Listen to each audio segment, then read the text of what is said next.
어제 결국에 어떤 식으로든 제가 인간이 지구에 와서 깨달음을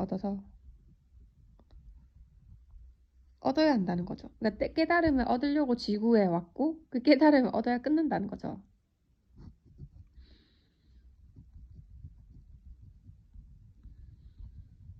그러니까 만약에 삶의 목표가 있다면 여러분들이 뭐 가족의 사랑, 부와 명예 막 이런 걸 얘기하겠지만 글쎄요.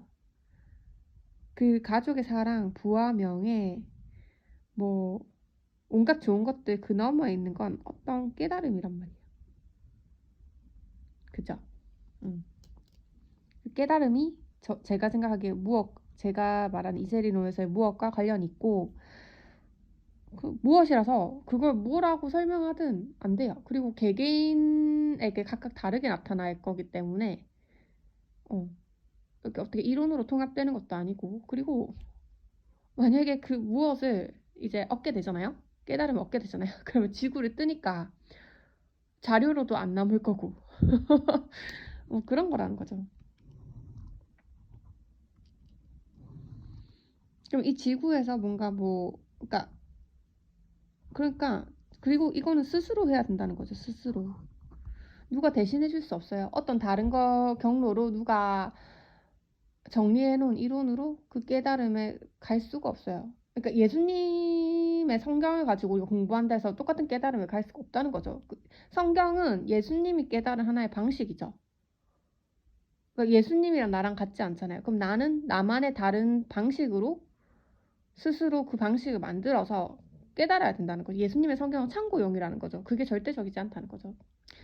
그런 생각을 가집니다.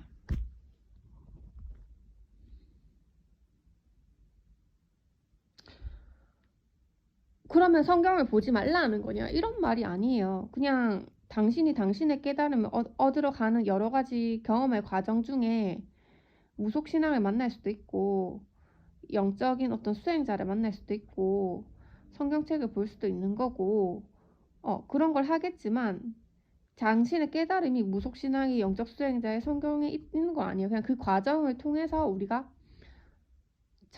나만의 깨달음을 얻어야 된다는 거고 깨달으면 지구를 탈출한다. 그러니까 예를 들면 결국 이 얘기가 뭐예요? 무속, 영적 수행자, 성경 이런 거는 여러분들이 공부를 할 때 내가 그 문제를 가지고 혼자 씨름하는 것도 깨달음에 이르는 방법이고 아니면 뒤에 답지를 보고 이런 식으로 해서 답이 빨리 도출이 되는 거구나. 답은 이렇게 도출되는 거구나라는 자신의 깨달음을 얻을 수 있으면 되는데 답안지에 있는 답을 외워서 그대로 베껴 적고 나는 이 문제를 맞았어. 깨달음을 얻었어. 이딴 식으로 하면 안 된다는 거죠. 뭔 말인지 아시겠죠? 그런 얘기들입니다. 그러면 여기서 어떤 생각이 제가 이어지냐면 우리가 시련이나 삶의 고통스러운 당할 때도 있고요. 또 어떤 인간 중에서 어떤 살인이라는 어떤 되게 남을 소위 우리가 말하는 어떤 악이라는 그런 행위를 할 때도 있잖아요. 이런 경우나 이 경우나 같다라는 거죠. 더 크게는 내가 어떤 일의 성취를 느끼거나 내가 정말 이 세상의 깨달음을 다 얻은 듯한 어떤 누군가의 사랑을 받게 될 때나 그럴 때나 비슷하다는 거죠. 왜 이 모든 가정들이 아까 제가 말한 뭐 답안지 혹은 무속 영적 수행자 성격처럼 똑같은 것들이란 말이에요. 왜냐면 내가 나만의 어떤 깨달음을 가기 위한 어떤 과정들의 일부라고 본다면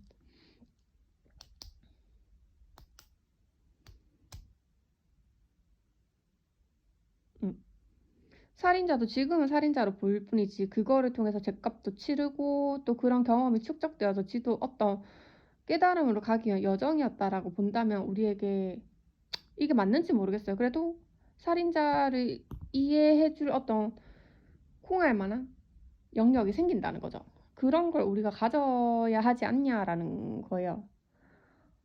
근데 이럴 때 발끈해서 야 그럼 네 가족이 야 내가 너를 죽여도 나를 용서할 거냐 이런 말 하는 사람들은 너무 좁게 보는 거죠. 근데 할 수 있어. 그게 궁금해서 나한테 묻는 거니까. 그렇다고 해서 내 말이 틀린 건 아니잖아요. 음.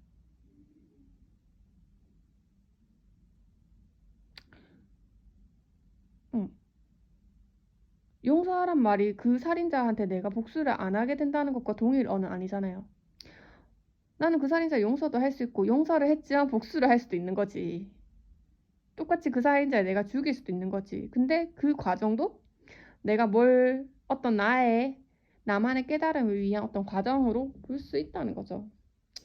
이렇게 되면 되게 좀 위험한 말이 되겠지만, 위험한 생각이긴 하죠. 그죠? 왜 위험한 생각이냐고 하냐면, 생각에는 자유가 있지만, 어떤 이런 생각들이 좀 왜곡돼서 응용이 되면 사회에 어떤 혼란을 일으키게 될 수도 있다라고 하지만, 그렇게 할 때 그게 제 책임이에요? 전적으로 제 책임은 아니잖아요. 뭔가 일이 그렇게 흘러가겠지. 거기에 다른 뜻이 있겠지. 근데 이런 것들 어떤 사회 풍기문란죄잖아요. 풍기문란할 게 뭐가 있는지 모르겠지만 소크라테스도 그래서 아테네 사람들한테 어, 죽임을 당한 거잖아요. 근데 그것도 아테네 사람들이 깨닫기 위한 어떤 과정이고 소크라테스도 어떻게 깨닫기 위한 어떤 과정이라면 소크라테스가 그 아테네 사람들이 자기를 죽이려고 한다고 해서 소크라테스가 길을 쓰고 도망을 갔다면 도망에 성공할 수도 있으면 안 죽었을 수도 있는 거 아니겠어요? 음, 근데 그때그때마다 어떤 운명적인 선택들 그냥 그거를 이제 운명을 수용하게 된다라는 얘기가 될 수도 있지만 수용을 할 수 있고 내가 바꿔나갈 수도 있고 그냥 똑같다는 거죠. 그냥 한 가지 잊지 않아야 될 것은 우리가 무엇을 깨닫기 위해서 이런 일들이 일어나나 라고 되짚어 보는 점이겠죠. 그래서 제가 또 하나 더 얘기를 꺼내자면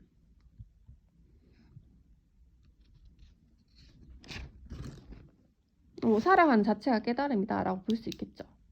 근데 그러면 되게 모든 게 상대주의라던가 선악의 개념이 되게 희미해지고 뭔가 법의 틀의 저편으로 가게 되잖아요. 졸라 무의미해 보인다는 그 지점까지 가는데 그거에 대해서 말을 해볼까 해요. 제가 딴 건 모르겠는데 어쩌다가 이 얘기를 하나 들었어요. 라캉이 말했다는 건데 말년의 라캉이 이게 제가 무슨 EBS 프로그램에서 그냥 딱 들었는데 솔직히 저도 라캉에 뭐 이렇게 논한다고 하지만 제가 라캉을 직접 만나서 그의 수업을 들어본 적도 없고 알겠죠? 어딘가에 라캉의 이론들이라고 흩뿌려진 자료들을 보고 제가 생각하는 라캉일 뿐인 거잖아요. 어쨌건 제가 그런 과정들 속에서 이제 뭐 라캉이 이런 말을 했대요. 이상적 좋은 자아와 주체를 구분할 수 없다라고 하다가 죄송해요. 그러니까 라칸은 우리가 주체적으로 살아야 된다고 하는데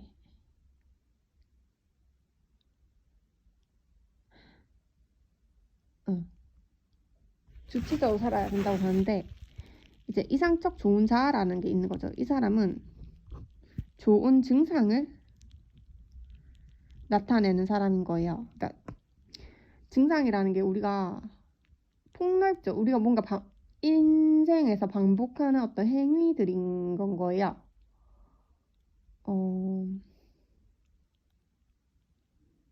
증상은 환상이랑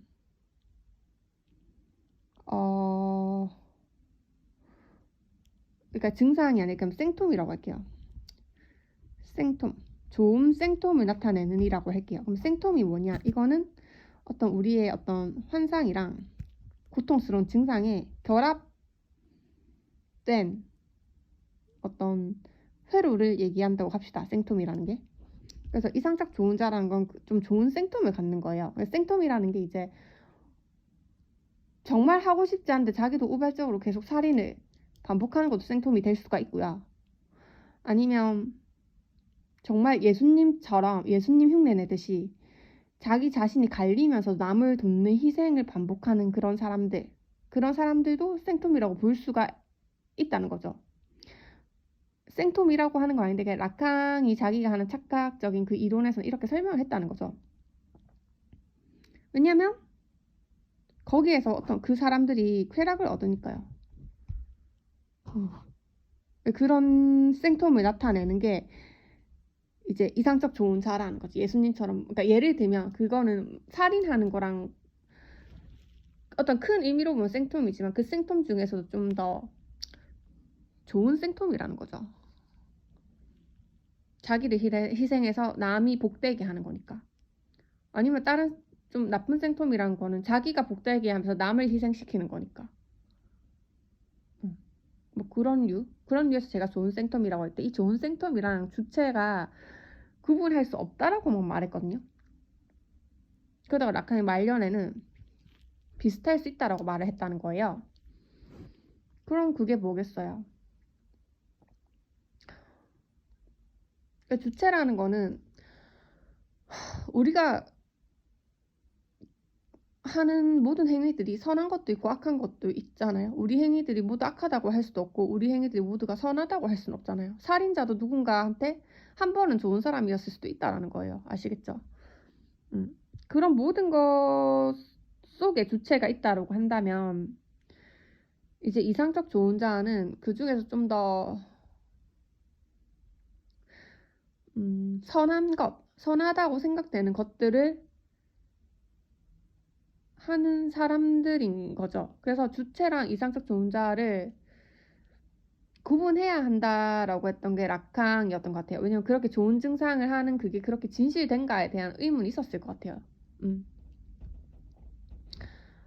저도 그렇고 예수님이 정말 예수님이 저기서 자기 자신만을 위한 쾌락을 누리지 않았을까라고 항상 의심을 저도 하기 때문에 자기 자신의 쾌락을 느낄 수 없는 인간이 존재 안 할 것 같거든요. 그건 인간이라고 할 수 없으니까. 뭘 하든 어떤 쾌락을 누린다는 거죠. 자기가 고통받는 자체가 쾌락일 수도 있다는 거죠. 그런 의미에서 제가 예수님의 쾌락을 의미한다고요. 상식을 벗어나지만 못에 박히는 그 고통 속에서의 어떤 쾌락을 느낄 수도 있는 거죠. 그러니까 천박하게 말하자면 예수님이 그런 쾌락을 누렸을 거라 생각하진 않아요. 어떤 너무 고통스러워서 바른 것을 추구하는 사람이었고 그런 성스러운 쾌락을 우리가 신성시하는 거잖아요. 보통 인간이 다 할 수 있지만 하기 굉장히 어렵다는 걸 알기 때문에 예수님을 숭배하는 거잖아요. 제 말은 어떤 것으로는 자기의 쾌락을 만족시키는 행위라는 거죠.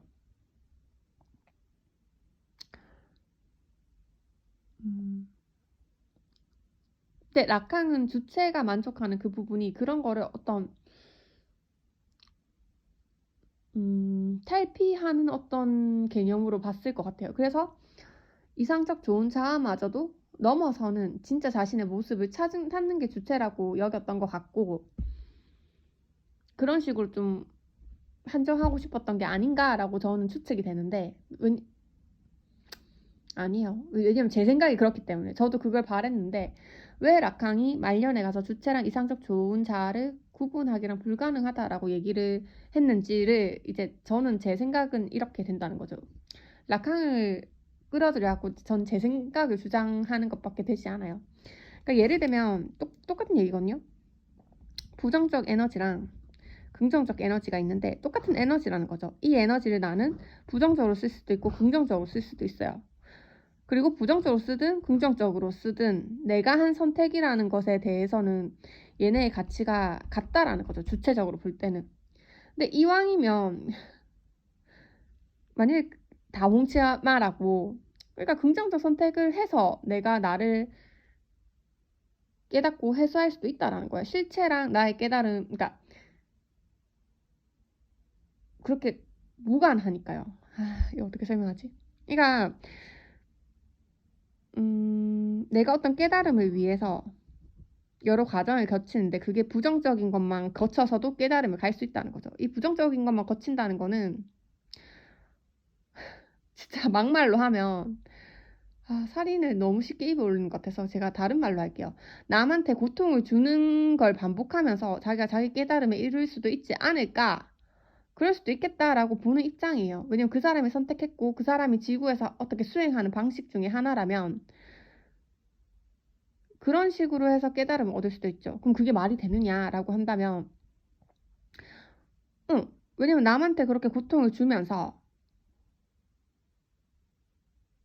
고통을 준 뒤에 그거에 대한 죗값을 받는 거죠. 받으면서 그 두 가지를 경험하면서 뭔가 자기만의 그러니까 깨달음 무조건 선과 악 이상의 우리가 도달해야 될 어떤 목표 지점이라고 할 때 거기 도달할 수도 있다라는 거죠. 그래서 어떤 종교들 보면 되게 채찍질로 맞으면서 고통을 감내하면서 어떤 깨달음에 이르는 그런 종교도 있었다고 하잖아요. 그게 그런 얘기인 거죠. 그러니까 부정적인 거 안 하고 긍정적인 것만 해야 깨달음에 이른다. 이건 아닌 것 같아요. 그게 라캉이 그 이상적 좋은 자 너머에 어떤 주체가 있다고 생각했을 지점이라는 거죠. 근데 왜 라캉이 말년에 주체랑 이상적 좋은 자를 구분하기 힘들다, 구분할 수 없다라고 했냐면 저도 그럴 것 같아요. 똑같은 얘기예요. 그러니까 만약에 그렇게 어느 쪽으로 가도 된다면 이왕이면 긍정적인 걸 반복해서 깨달음을 얻을 수 있는 것도 가능하지 않냐는 거예요. 아시겠죠?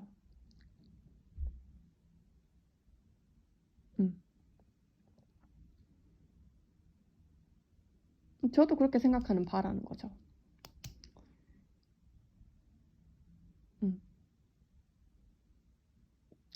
이게 무슨 생각? 사람들이 막 내 혼자 즐기고 술을 먹고 마약을 먹고 나를 채우면서 그런 쾌락이 내가 남한테 희생하면서 얻는 쾌락보다 훨씬 더 크다라고 생각하지만 봤을 때는 그렇지 않다는 거죠. 우리가 어떤 깨달음에 이르기 위해서 하는 모든 과정들 속의 행동이라면 그것들의 가치는 같지 않을까라고 생각을 해요.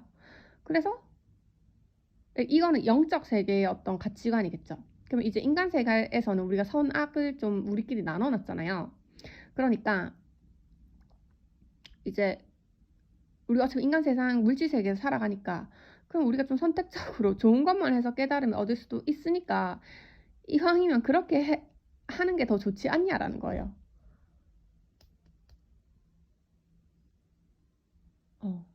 그러니까 살인을 하면서 깨달음을 얻을 수도 있고 내가 살인자를 용서하면서도 깨달음을 얻을 수 있다면 굳이 살인을 하지 말고 살인자를 용서하는 방향에서 깨달음을 얻는 것도 그게 더 좋지 않을까라고 제안하는 바예요. 저도 그렇게 살고 싶고요.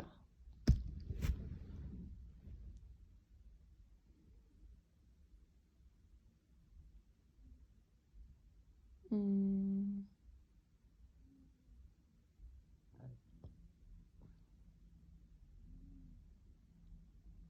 그리고 다음 얘기를 한번 해보도록 하겠습니다.